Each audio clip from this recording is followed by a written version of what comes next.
अस्सलाम वालेकुम। हमारे जिस्म का एक एक ऑर्गन इस महारत से खुदकार निज़ाम के तहत काम करता है कि हमारी अक्ल दंग रह जाती है।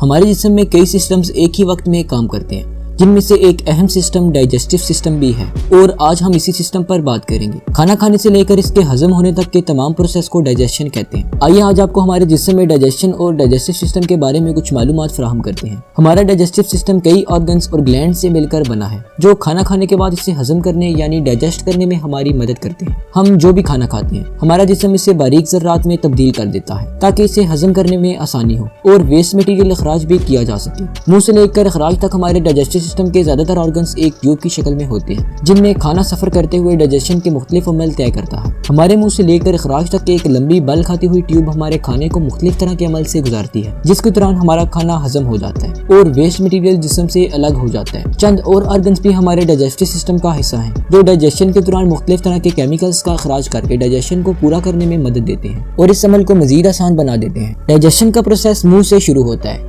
हम खाना खाते हुए इसे मुंह में चबा चबा कर छोटे टुकड़ों में तब्दील कर देते हैं। इस अमल में हमारे मुंह में पाए जाने वाले थूक के ग्लैंड्स हमारी मदद करते हैं। थूक में शामिल अज़्ज़ा हमारे खाने को चबाने में मदद देते हैं और हमारा खाना पहले से छोटे टुकड़ों में तब्दील होकर मजीद अमल से गुजरने के लिए तैयार हो जाता है। खाना मुंह में चबाए जाने के बाद जिस नाली में दाखिल होता है, इसे एसोफेगस कहते हैं।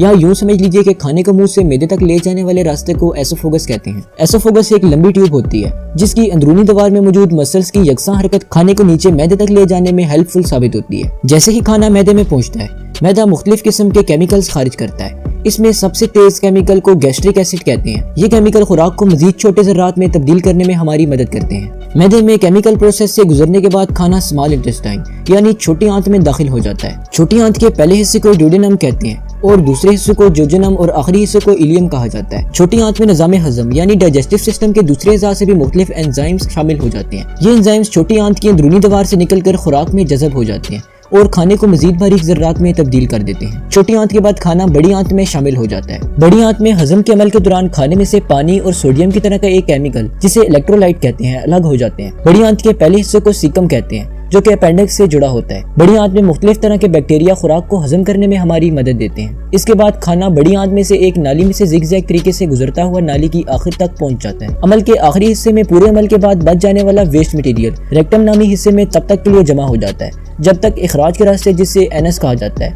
उसके जरिए से जिस्म से बाहर न निकल जाए। तो ये